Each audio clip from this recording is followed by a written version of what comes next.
always forget that tortoise is in the intro. It always cracks me up. I don't know why. I'm sure after a few more of these, maybe I'll be like, okay. Yeah, I haven't gotten used to it yet. It's a fun thing. Anyway, good morning, everybody. Welcome to Proper Cup of Joe. It's Thursday morning, 7:30 a.m. on the East Coast. We have drug ourselves out of bed for yet another episode, and so have you all. Thank you very, very much for being here early, folks. I really am no good at shout outs and all that, but we'll go through some real quick. Creative Genetics, Keith on the West Coast. What's up, Joe? We're ready for a Joe-mance, for some Joe-mance. That's what Strictly Strange Snake says. Yeah, I mean, well, it's in their name, Strictly Strange. Isn't that have like the weird like connotation? It's not weird. It's different from what I do.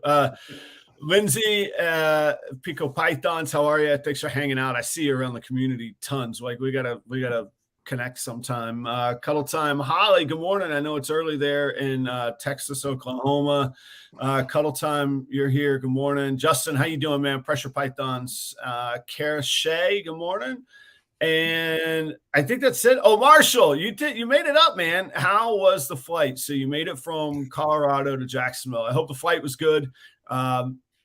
Before we jump into the show today, guys, Marshall from NoCo Reptiles was on the show on Tuesday night, and I try to have a little bit of a objective, remove myself, from the bias, look through an honest lens.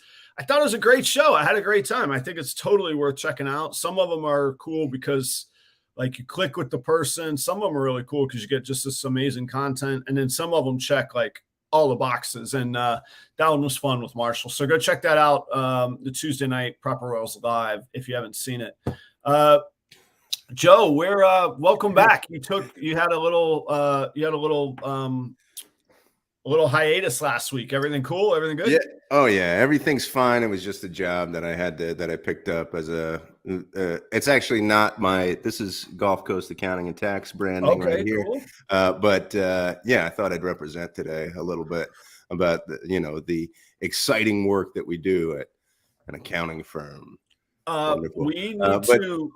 Last week I was I'm a facilitator of various different workshops and things like that. I can do that kind of work too. So I was hired to facilitate like an executive leadership retreat. Really? Yeah. So that's cool. Is that through one of the schools or universities, or is that how did you get hooked up into that? It's funny because we were talking. I think we're going to talk a little bit about the business side of things, or creating luck for yourself. And right. Yeah. For a few years, see if we can find it. Yeah. For a few years, I was just on my own. Those are the kinds of things that I did just full time, just finding contracts around the Tampa Bay area, doing things like strategic planning and leadership development and things like that. So I did. So I still have contacts in that arena. So every once in a while, I'll get a call, and then I take the job, and it's usually more lucrative than the normal job. Well, that was you sent me a note this week. I was talking about trying to develop some consulting things in other areas other than restaurants, and you were like, man, it's the best work, right? You get in, you give advice. It's up to the other people to execute. And really, if they succeed, you look good. And if they fail, well, they didn't do it. They didn't do what they right. Like, and whether that's true or not, that's a perception, right? Yeah. And sometimes they come back to you and you go, well, did you do this and this, like I said? And they go, no, we didn't do that. And you go, well, there it is. Yeah, let's give that a shot, guys. Yeah. And then they hire you again. It's a beautiful thing. All right. So before we get too crazy down this rabbit hole that I sort of cooked up. I wouldn't say I cooked it up on the fly. Before we get in there, it's Daytona week, everybody. So happy Daytona week in our community. Joe, Daytona is our one of maybe 2 or 3 shows that could be considered our Super Bowl. And if you live in Florida, if you're from the Southeast and really east of the Mississippi, Daytona is it. Daytona is the show. So what's the Super Bowl? I don't follow. No, I'm just kidding. I know. Okay, so Daytona is one of those shows. Yeah, and I mean, in my opinion, it's the show. And I haven't been to the others, so other people will have input. But without a doubt, it's widely regarded as it's certainly in the conversation, and certainly no more than really one or two other shows, but maybe three, depending if you talk to another promoter or something like that. So it's a big time. Some really true stats, over 700 vendors, over 1,000 tables. It is massive. I mean, it's a huge show. Even just trying as a visitor, trying to get around in the show and see everything is very, very difficult. As a vendor, I'm really excited, but I don't know if I'll get lost in the mix or if it's going to be, a vendor's paradise because of everybody that comes to it. I've never vended this show before, so I'm You've never, curious that was my see. question. You've never done this one before? No, I haven't. And it's everybody, remember I said there was a guy named Justin that like we just all call Justin and we know who we're talking about. Yeah. Like Kabilka, that's him. Yeah, good job, man. You're doing some homework there. Like his company will be vending there, and then there'll be Adam with like 42 hatchlings, and that's it. And there's other people like good friends, Jason Kittinger. He'll have 8 tables straight, and he'll have $250,000 of inventory sitting on a table. Yeah. And so anyway, I don't know, am I going to appeal to the masses of sort of pet breeder curious people that are going to spend, they put aside $300-400 and they're like, oh, cool. I can go buy something from Adam because he's going to have that. When other people, if you don't have $2,000, they really don't have much at their table. So I'm excited to see about it. Yeah, Troy from Balls and Strikes is saying it's the first time he's vended too. So, but I think the secret to it, and we'll talk about it, is just get in the game. Just start. Just like you can't get lucky sitting on the couch. You get lucky getting out and getting in the game, right? So I'm going to start there. Yeah. Yeah, I've been thinking a lot about this. And actually, the thing that I did last Thursday, we talked a lot about this, about just getting started, just like jumping in and trying something out. And I think so many people have the idea, they have the idea of doing something, and you're one of those people that just kind of does it, which is really, that's always been fun to watch over the years. Just kind of go, you go, yeah, I'm just going to do this. What's that I'm going to do? Yeah. And it's not like just like this book that I read recently was like, so many people write out posts on social media, but they never hit publish. Like hit publish. Just do it and test, but also test the waters. That's the other thing. Like, don't go, don't wait to get like this amazing thing together. Like you're talking about, like, don't wait to get 8 tables, go in with your 42 hatchlings. Right. And inch towards that mountain that you want to climb, Yeah. Well, because there's going to be, so whatever I would define as good or bad, let's say, X amount of revenue. If I succeed, great. I'm going to be thrilled. If I don't succeed at that, it's not that I'm going to just throw it away. It's that I'm going to go, all right, what hit, what missed, what do I need to angle for?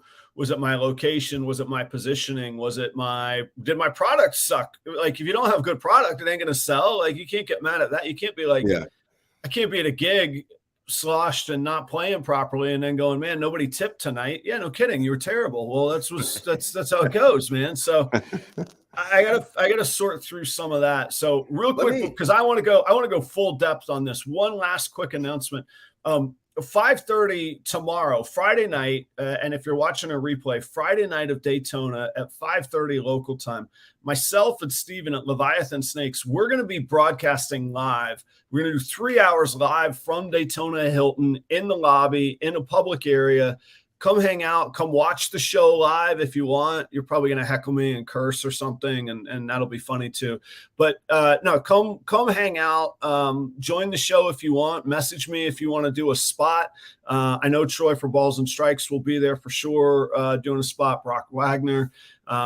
And I think I've got a handful of guests that I've invited that are going to come by, but we're also going to, see who we meet, put ourselves out there again. Maybe we'll get lucky.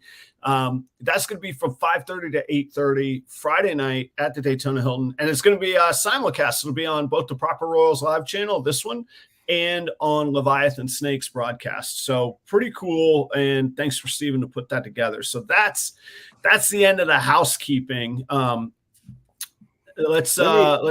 do have a question about Daytona and actually the industry as a whole. So, are most of the vendors who's going to be there? How many vendors did you say they were going to be? The number I heard is 700. It's amazing. So from all over the country. Yeah. Oh, big time. Yeah. Okay. So are they usually people like you? Who have grown and grown and grown, or are there actually companies that have been created around vending or the commerce of reptiles? I would say most of it starts with what you're describing me. I was talking with Marshall the other night.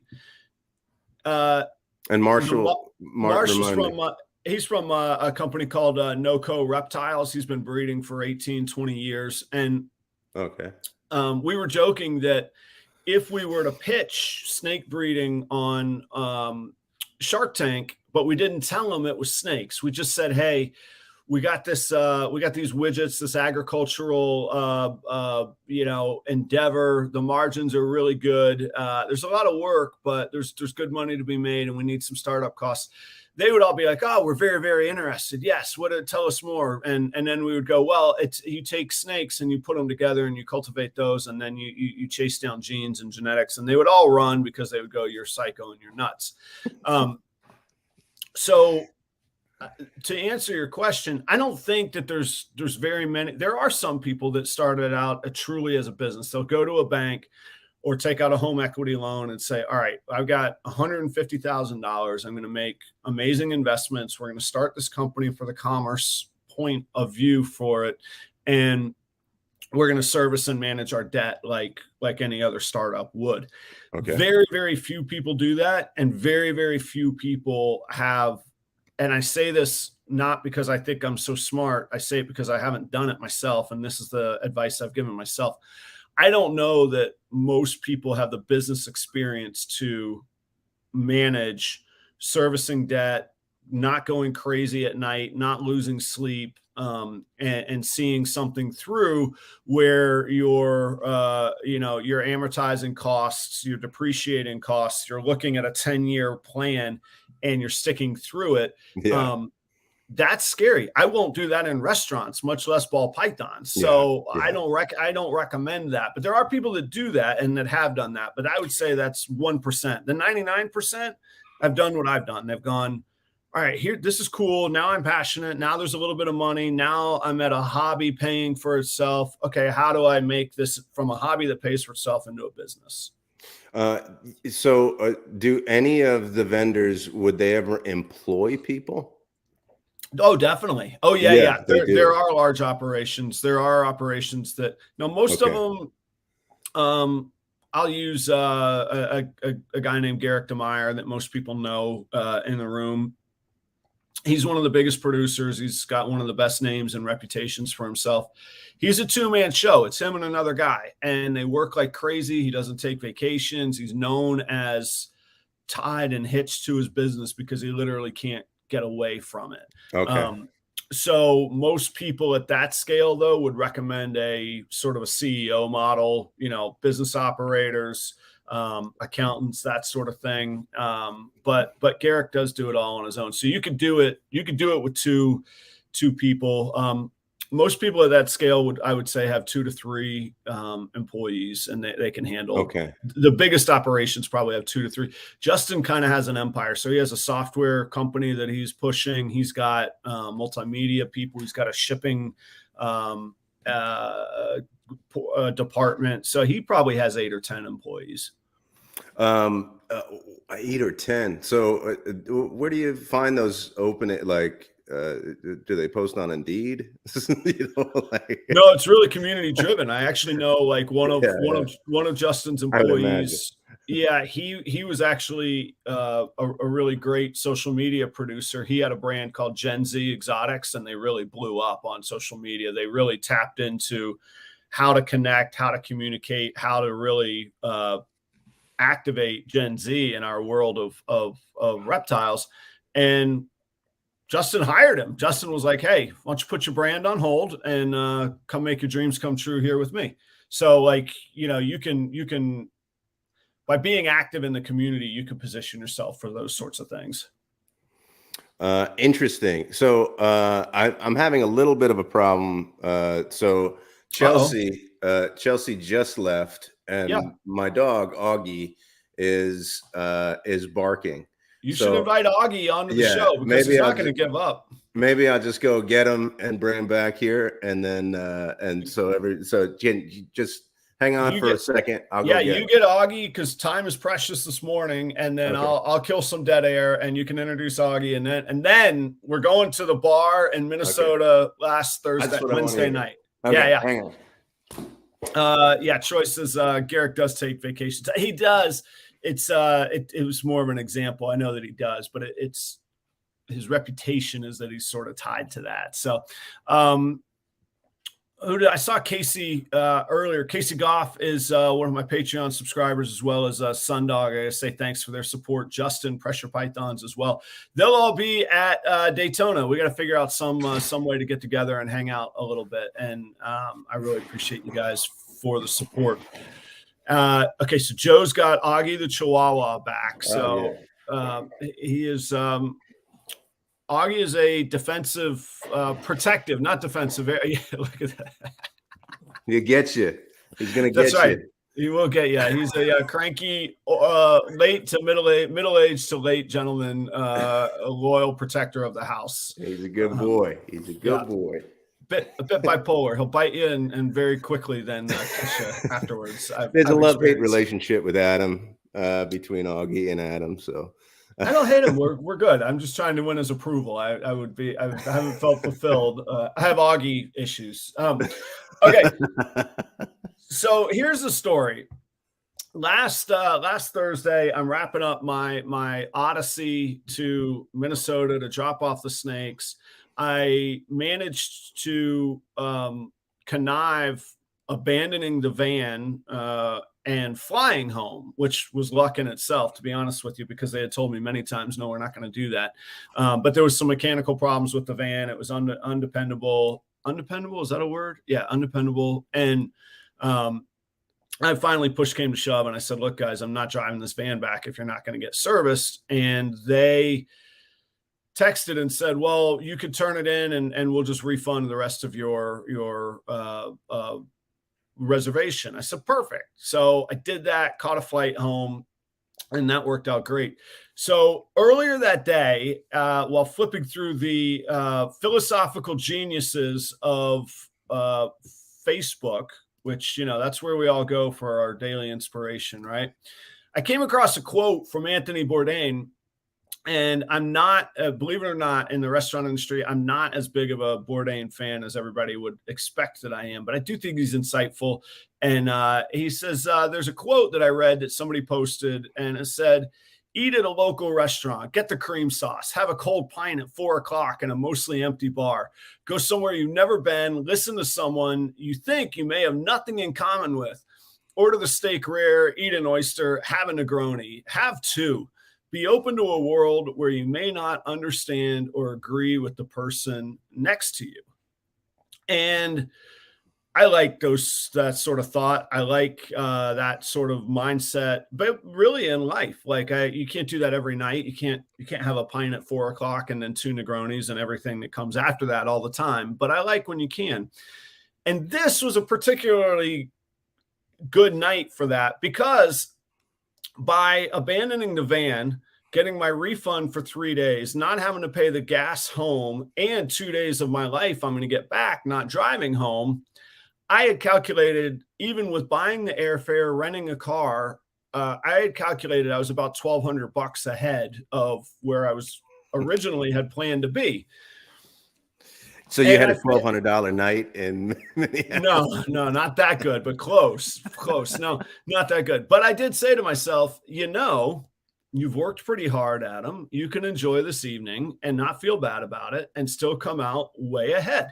So I said, I'm going to go have a ribeye. I'm going to have a great ribeye. I'm going to have a great glass of wine, and I'm going to enjoy myself before I get on the plane in the morning and get back to reality of moving.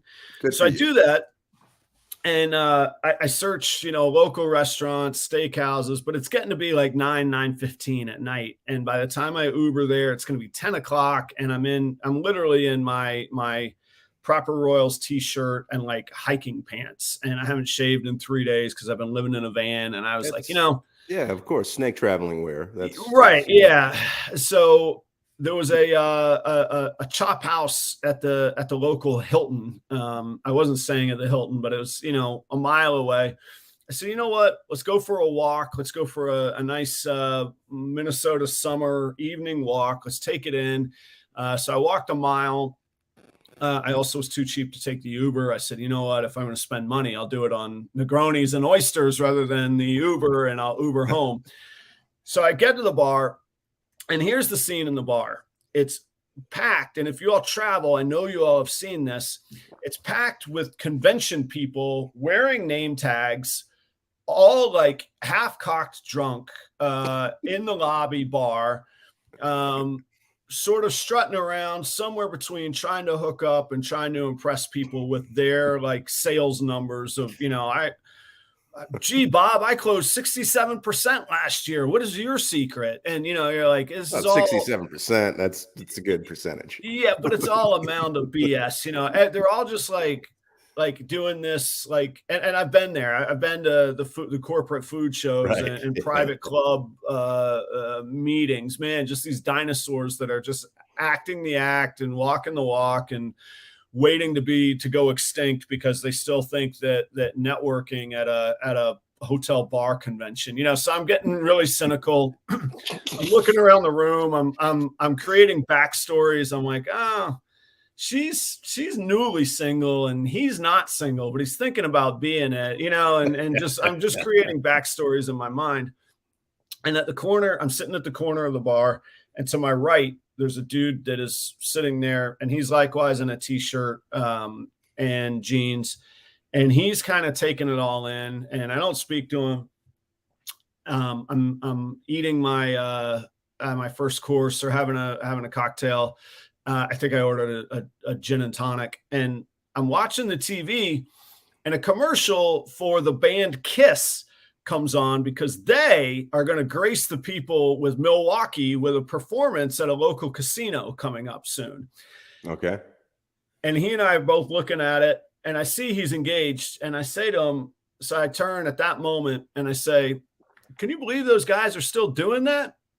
And he goes, yeah, it's a little bit crazy. 20 years ago, I saw them on their farewell tour, and they're still playing casinos in Milwaukee. And I'm like, yeah. And then I said to him, but they're actually kind of the perfect band. Like, we don't even know. I don't know if that's Gene Simmons under that paint anymore. Like, you could just like sell a Kiss experience and call it Kiss. Like, you could substitute people, right?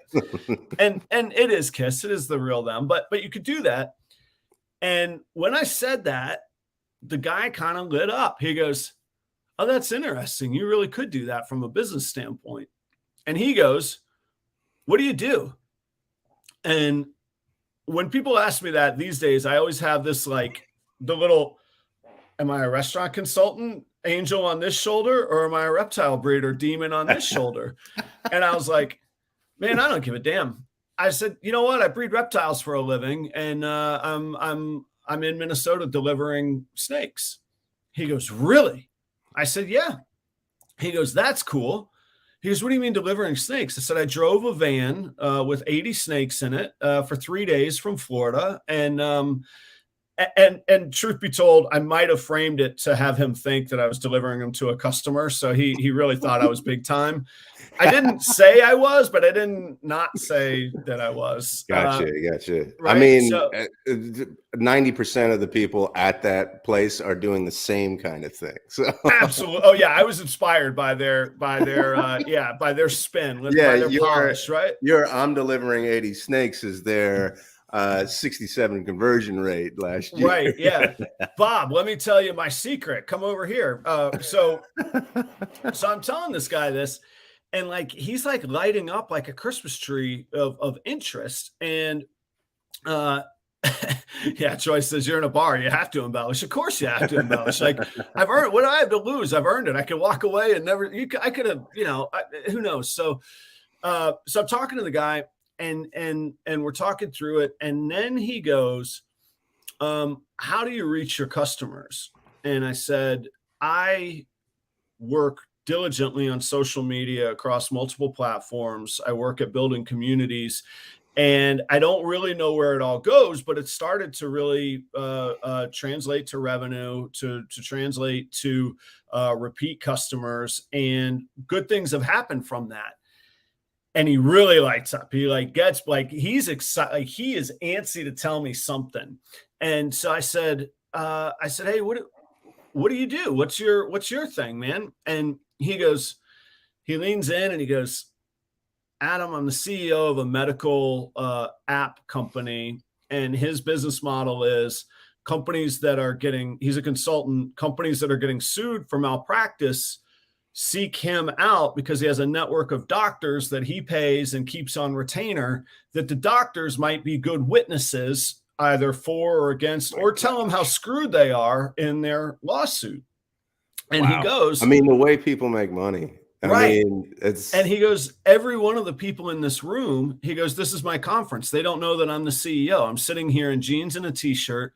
And he goes, every one of these people are from various hospitals or practices that use my app, and I bring them together, and they all network and get drunk and hang out or whatever. And we'll have a conference this weekend. And he goes, I come and I sit here at the bar to take in the scene so that I see I kind of see who they really are while they don't know who I am. And then tomorrow I'll be the speaker and meet them on that. And I was like, wow, okay, that's a hell of a model. He goes, yeah. But I got this other business that I started accidentally. And I was like, what are you talking about? And he goes, well, during COVID, my kids were doing nothing but playing video games, and it was driving me nuts. And I didn't have anything else for them to do.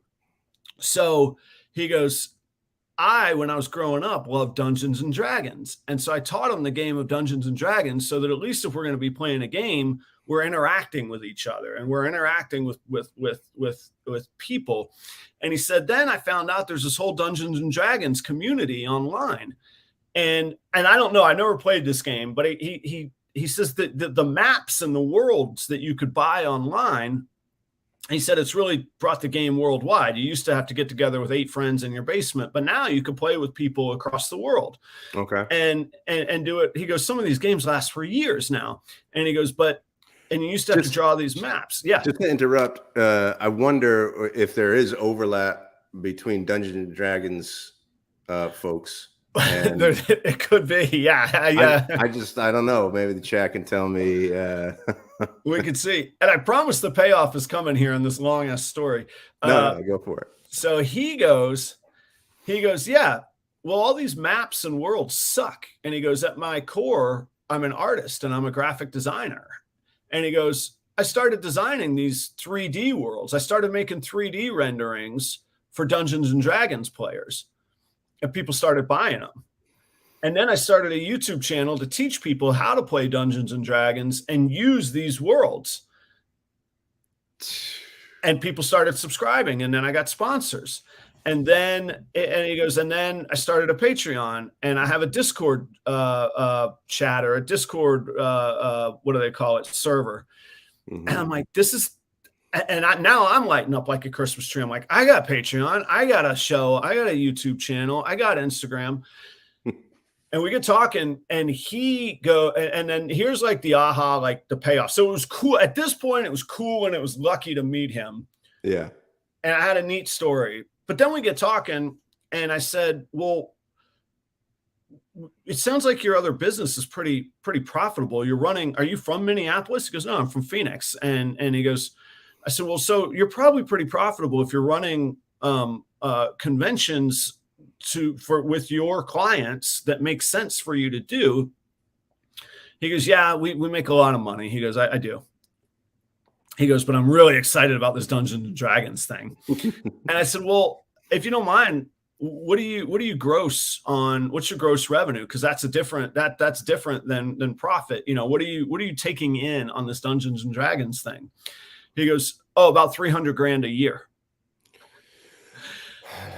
So now I'm like, okay, you have my attention. So then I was like, well, what's the end game? Do you so say you want to do this? Is this something you're going to pass on to your kids? Is it something you want to sell? Is it? And he goes, I don't know, but you could do both. You could build it passionately so that you'd be happy to pass on to your kids, but you can also always build businesses with the mindset of preparing for a sale and preparing for a buyer. Yeah. He goes, of course I'd be thrilled if somebody came along and offered me 1.5 million for it. Mm-hmm. I could be happy preparing it for my kids, but also preparing for a buyer. And I was like, sure. well, this is interesting. And this is deep, like pro thoughts. Right. And, I was like, okay, so how do you do that? And he goes, well, nobody's going to buy a business that they think they have to work really hard and struggle to build. He goes, even if they do buy that, they're going to undercut you. He goes, you have to build a business where it seems easy for somebody to drop themselves into it. He goes, so that means I need operations managers, CEOs. I can't get into the muck. I can do the fun stuff. I can make sure it's going, but I can't be bogged down by it. Nobody's going to buy a business they have to be bogged down in. And I'm going, it's so basic, but it's totally true. And I was like, all right, how do you do that? And he goes, well, in Sweden, I have a general manager. I'm like, you have a general manager? He goes, yeah, he was my biggest customer. He loves it. He's totally insightful. He sees through the community, and the dude was unemployed. He goes, I pay him like 40 grand a year, and he runs the hell out of it, and he loves it. And I'm like, oh my gosh, it's all so simple when you hear it from somebody else doing it, right? Yeah. And so like, I'm really learning this stuff. So then I bring up this idea, and I don't know if the audience knows, I don't even know if you know, Joe, I have my Proper Royals brand Instagram that most people follow. And that's where like, that's me, that's Proper Royals. I have this other page that was an experimental like bet between myself and another friend and colleague who's interested in reptiles, but he doesn't breed, but he's a real tech savvy guy. Mm-hmm. And I've seen some pages that have like this viral explosion, hundreds of thousands of followers. Justin at Stone Age Ball Pythons, he's got one. There's a couple other examples out there. And my buddy was like, yeah, I think we could do that. I think I know how to like trigger the algorithm. And I was like, okay. Didn't think anything of it. After about 6 weeks, he calls me. He goes, Adam, this thing went really nuts. We've got like, 115,000 followers. It's like, oh, that's neat. What do we do with that? Yeah. But it was all like really sensationalized videos. Here's a croc versus a python, and that stuff that like really the people in this audience every one of them know what I'm talking about. Not my page, but they know what I'm talking about. And every one of them are going, yeah, that stuff's not really good for our industry. So then I was like, how do we scrub that persona and make it truly ball python focused? And that's the experiment that I'm in right now. And I'm working on behind the scenes. I'm always tinkering with something. I'm always working something out. So I asked the guy that, and he goes, so these are people interested in reptiles, but maybe they're not ball python people. And I said, yeah, I don't think that they're actual customers. They're not the community. They're not the high engagement. They're not the ones on my Instagram page. They're not the ones in my audience. And he goes, so the goal is converting them in some way, shape, or form. I said, yeah. He goes, well, why don't you just start making videos and reels, make all your content for the next 3 months, how to own a ball python, what it's like to be a ball python owner, what engaged you, what excited you about these animals, he goes, I would do that with Dungeons and Dragons and talk about how fun it is, why it's fun, the endless creative possibilities, the endless amount of people in that world. He goes, it must be the same with ball pythons, or you wouldn't be sitting here telling me so excitedly about it. And I said, yeah. And I'm like, I'm just getting this master class in front of this dude right now. And it's fantastic, right? Yeah. So anyway, that's the Minnesota bar story. And what it got. And so at the end of the night, like I'm like, my wheels are spinning. I'm running high on entrepreneurial spirit. And oh, there's Lorga. So Lorga is the Moscow, our Moscow correspondent. Pedro, his name is Peter. Pedro, I got so busy. He sent me, Pedro has a YouTube page of snake breeding, and he is absolutely interested in coming on the show sometime. Peter, I haven't had time to sort it out and figure it out. But we're going to make it happen. I just got busy with moving, travel, Daytona, blah, blah, blah. Stay tuned, man. I'm going to get in touch with you. So, go ahead. Pedro is Portuguese, but I'm sure he knows some Russian. So, Здравствуйте. Я говорю по-русски немного. I studied Russian in college, and that's really all I can say. I could say,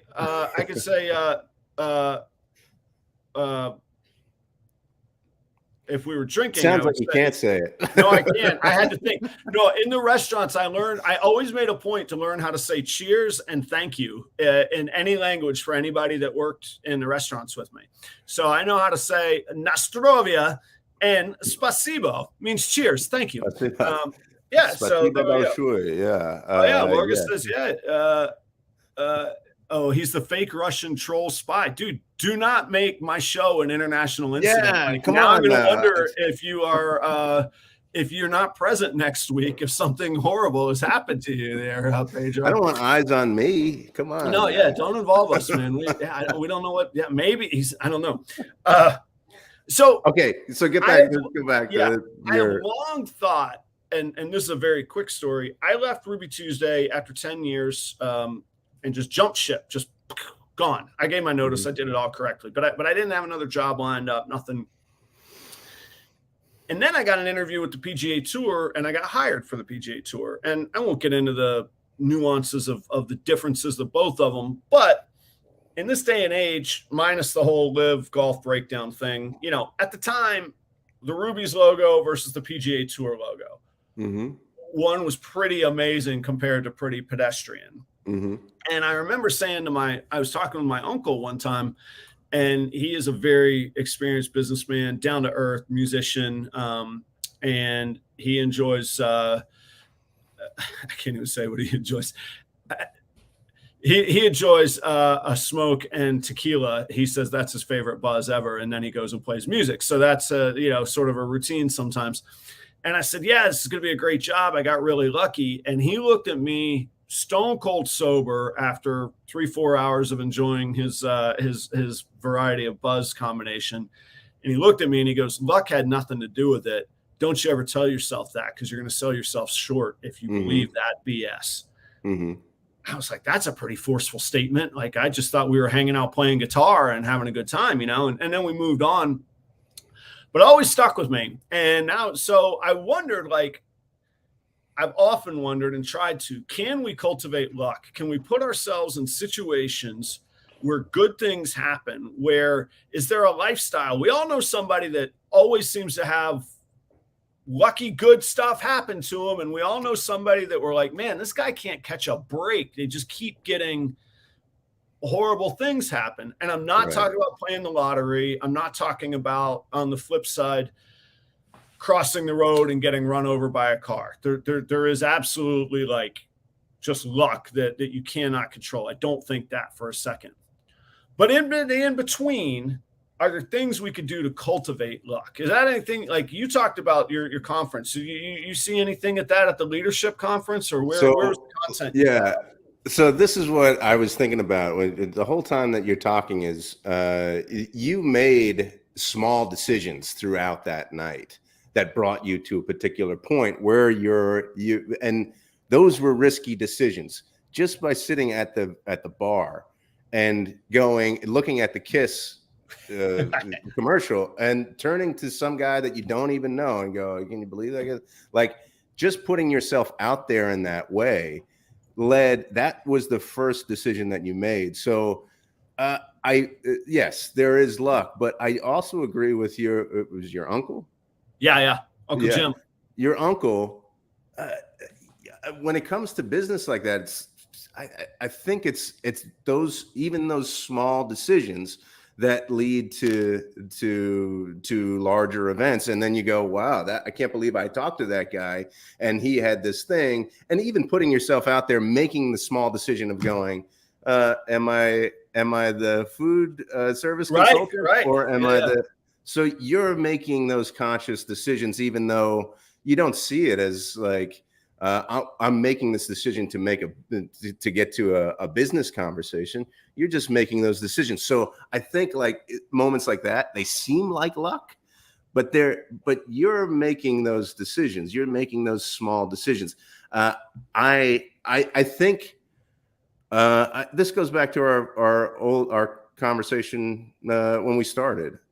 Making those like inching towards the mountain that you want to climb with those small decisions are going to get you eventually to where you want to be. And it's hard though. It's hard to make those decisions. One thing that we did talk about, and this is the other thing too, because I think what happened was you're both entrepreneurs there sitting but I think we were ripe to hear each other's message. Yeah, we both again got lucky or positioned ourselves to run into each other and find that entertainment that evening. Yeah, and I think so. I just read something the other day where it's like for the last 150 years, our economy, the money has found the bigger companies. Right. Mm-hmm. Like, so the money cultivates these big companies, they cultivate this money, but the market is changing, or our economy is changing in such a way with social media and everything that's going on in our culture where the money is starting to find the individual more, which I thought was an interesting thing. And that's something that you've done. You very boldly said, I'm creating my own brand, and it's going to be a niche brand. Even the thing that you wear on Tuesday nights, that's a very specific type of thing that comes from you. Which, by the way, I got to say hello to Snakes for the Memories. Thanks for the shirt. Jeremy and Holly are great people. I'll see you Friday. Go ahead. The other thing too, and this is how you mentioned that we were going to talk about this a little bit, and I started to think about this, and something else that came up last week was, you really, and something that you're doing is there's this talk, and there's been a talk of this in the tech world for a long time, but it's moved into other industries. Just the idea of disruption, like disrupting the industry. But what it's becoming is if you are the person who is the brand, then you have to disrupt yourself too. So you have to be able to go, okay, how am I going to be different? Because if you don't disrupt yourself, if you don't change and innovate, then the market's going to disrupt you no matter what. So like you're moving to Minnesota, I'm sure that feels like a major disruption. A major disruption. Yes. Yeah, it is. The good thing about that is you're disrupting yourself in order to, and also you're inviting new markets to understand who you are and get to know you. And so that's a really exciting thing. Yeah, I think you hit on a couple things. I hadn't tied that into that, but that move to Minnesota does tie into sort of my nature of how I go about things. I see the path. I'm pretty decisive. I block out the noise, and like obviously you and Chelsea are incredibly supportive, nothing but love, and like we have like a family relationship, right? Like I would say we this amount of time that we've known each other. But even still, there's people going, and maybe not that you all have done anything negative toward me, but there's people going, that seems pretty crazy, Adam. I'm happy for you, and it's up your alley, but that's a lot. Yeah. And that's cool. But I still have to, I put the blinders on and I go, if that's the target, that's what I'm going for. And the exception is with Kelly and Charlie, my son, we all have to decide that. I can't decide that on my own. That's not that. I don't mean it that driven in that way. So it fits our lifestyle and it fits our outlook of what we've been able to do to make things work. Well, this comment right here is perfect. And I think I think you have proven yourself as well. I mean, I don't want to make this a big, like, oh, Adam's great, thing, but you've proven yourself over time, especially to your significant other, that things are going to work out. I'm going to do okay. Out, right? Yeah. I'm going to take it seriously. Right. So, but this comment right here. So the other thing that we even talked about last week on Thursday was in order to disrupt, you have to always look for the contrarian thing. Always play devil's advocate. Always. What are you going to do? Yeah. What are you going to do today to get fired from your job? How far can you push it? Like that kind of thing. We're not suggesting this, guys. Like, think this through. You got to make these decisions on your own, okay? Like, don't be in the comments next week. Be like, Adam, Joe, I got fired and I did not get lucky. Don't do that. And so in business and everything, you have all of these matrices. You have like to explain things like your priority matrix and things like that. So I saw this thing called the contrarian matrix, and I actually have the book right here. If anybody has an idea that they haven't executed, check this out. It's called The Bold Ones. Okay, it's a really good book, and I think of Adam as a bold one. But in this book, he creates this contrarian matrix. So you can go along with the consensus of what's going on in your industry, or you can be contrarian. And in those decisions, you can either be wrong or you can be right. Right. So if you're in the consensus and you're wrong, what's going to happen is you're going to ride the wave to the crash of your industry, right? If you go along with everything that's going on in the world and you're right, then that keeps you kind of up with the trends, possibly. But eventually, again, the market's going to disrupt. It's going to be a slow burn down, not a crash, but a slower burn down. If you are contrarian and you're wrong, then you've tinkered with something and the loss is probably minimal, right? But if you're contrarian and you're right, that's what this comment is talking about. If you're contrarian and you're right, you disrupt and you're right, that's going to, the payoff, the return on investment of being contrarian and right is going to, it's going to cover all of the costs of that. The returns are exponential. Yeah, you start talking in magnitudes of yeah. So I don't know. Yeah. So like right there, right? So 75% of this is losing, but that contrarian and being right is the 25% that you could hit. Yeah. And what's interesting is, what's that look like? Well, it looks like a Punnett square. Punnett square. Dude, you nailed that. Oh my gosh. Did you just pull that on us? Like, oh, Mr. Joe, I don't know anything, breaks out his Punnett square to play the odds. He's got a het draw. He's got a het, a het clown pastel Punnett square right there. But isn't that what you do when you breed snakes? Is that you're looking for the recessive genes to kind of blossom out, right? So yeah, you just owned us, Joe. You just owned every one of us in this audience, man. It has been a month-long play for Joe to own us. It's fantastic. you're playing a certain odd, right? You're Yeah. playing odds in a certain way where you're trying to get a certain part of these genes to be visible, right? So what that takes though is, and this is where I don't know if you know. I don't know if you know, Joe. The odds are exactly the 25% you talked about. Yeah. You have exactly in a simple recessive to a heterozygous recessive long shot. You have precisely 25% chance of hitting that golden nugget of the visual, and it's amazing you brought that up, man. So the the thing is, what happens though is the way that we work in this world is that we're supposed to be efficient, right? But we need, in order to get to the innovation, in order to get to the big hit, we need to try things that are going to be ultimately wasteful. We need to try to do things that are going to be, we need to experiment. We need to give ourselves time to experiment, to take those small steps and fail in order to get to that innovative end, right? Man, all right. We have 9 minutes and I've got a ton of thoughts, and we say we have 9 minutes because we literally do, but also like that's the nature of the show. And it's good to put boundaries on ourselves because it stays focused on topic and content and quality.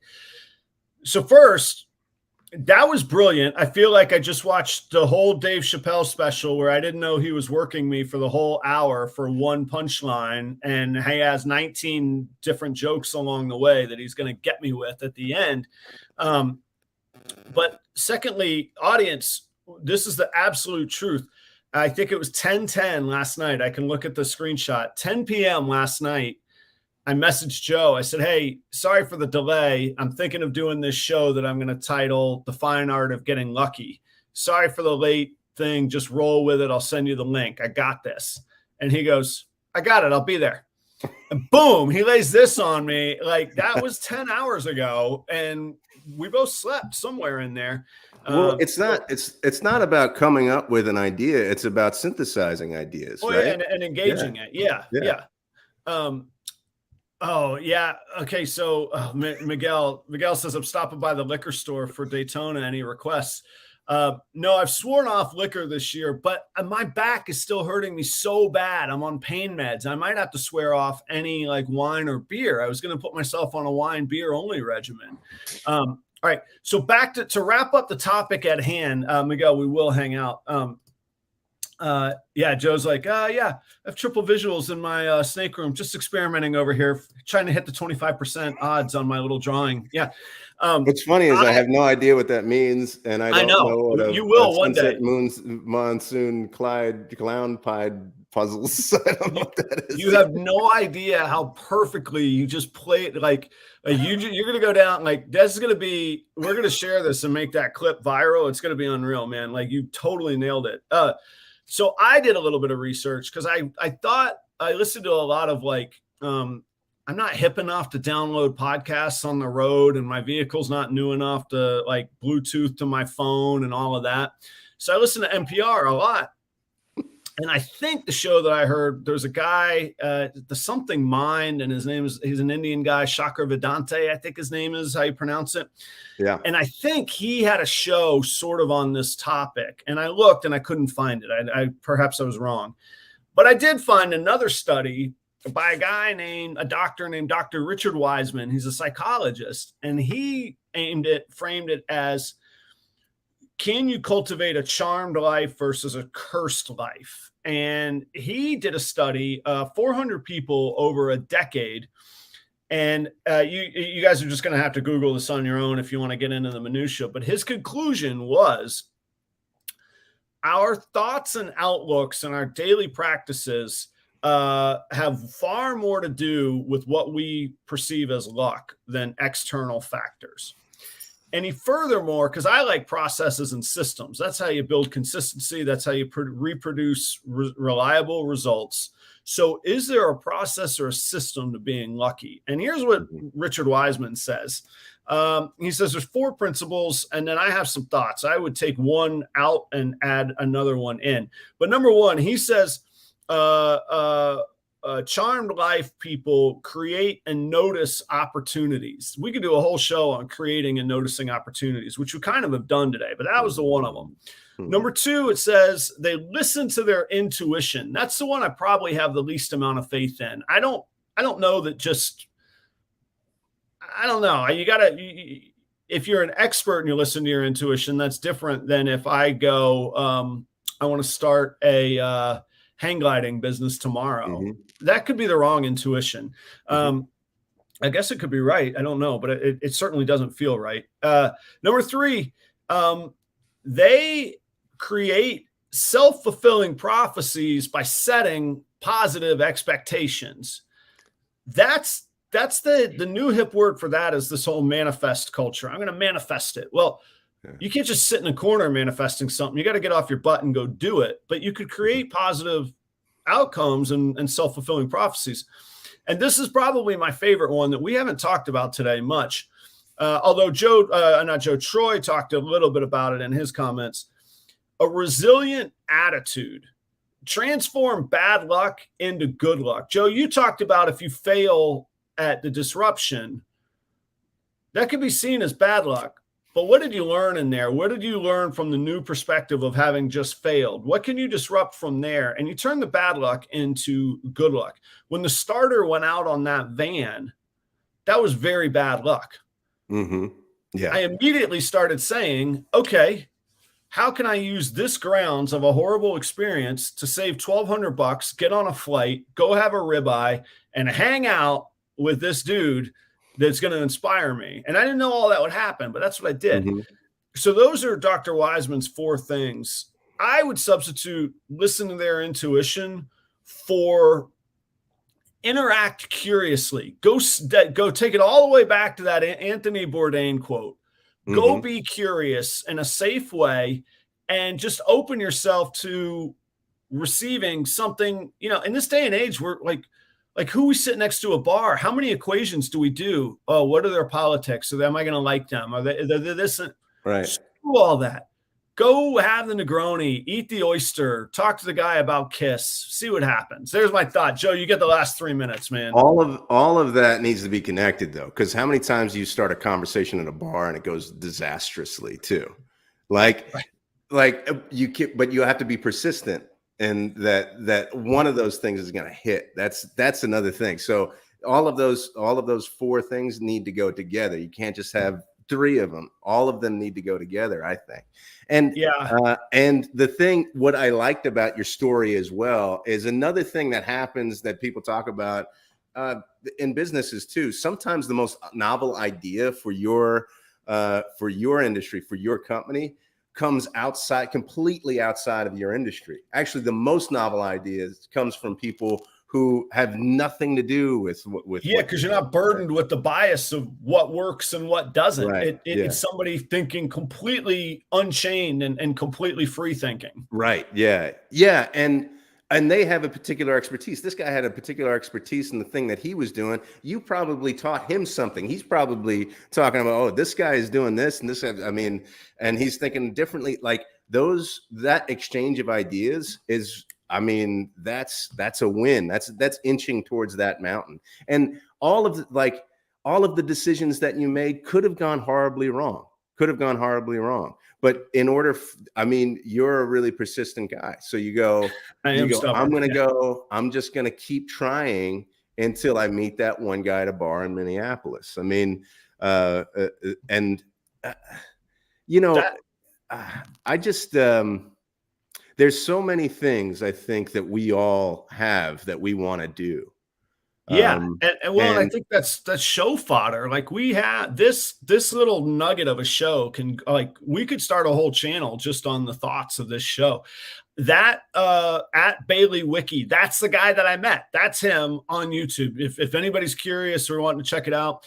Yeah, Shannon says life advice from Anthony Bourdain. Yeah, I do have a self-awareness about that. Shannon, I don't know if you caught the start of the show. Like, I have some issues with not as the person, but the idea of Anthony Bourdain, and obviously I know the outcome.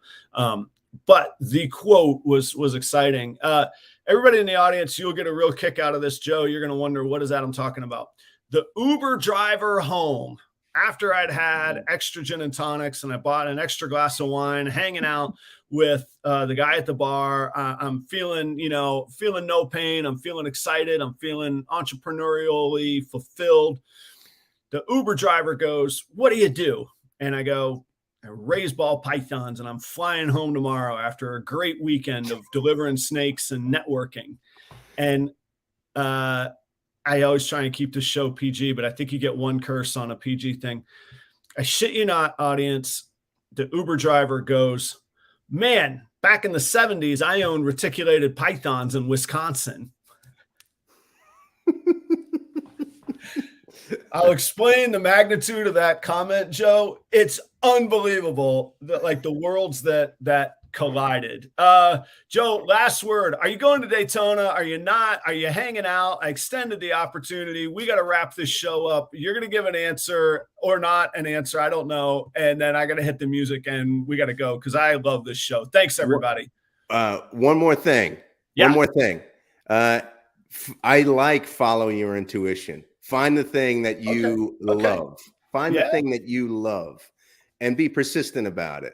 And don't because the thing that prevents us from hitting publish on our social media posts or hitting publish on our blog or whatever, or prevents us from doing something, is that other voice that's in your head that's going, nobody's going to like this. Nobody wants this. You can't commodify this. This isn't going to work. We get one swear. Oh, well, I think the expression is just effing do it. Just try the thing. The thing. Do it. And Daytona, don't know yet. All right. Joe, thank you as always. It is a really good sign when we have to force ourselves to quit, because that means that we're rolling and the content is good. Audience, thanks so much. We'll pick up next week. I don't know that we'll be on the same topic, but I think that there's some things that have percolated here. 5:30 from the Hilton on Leviathan's channel and on Proper Royals. And I will say thank you, everybody. Okay, there's the silent Thanks, everybody. Air. See ya.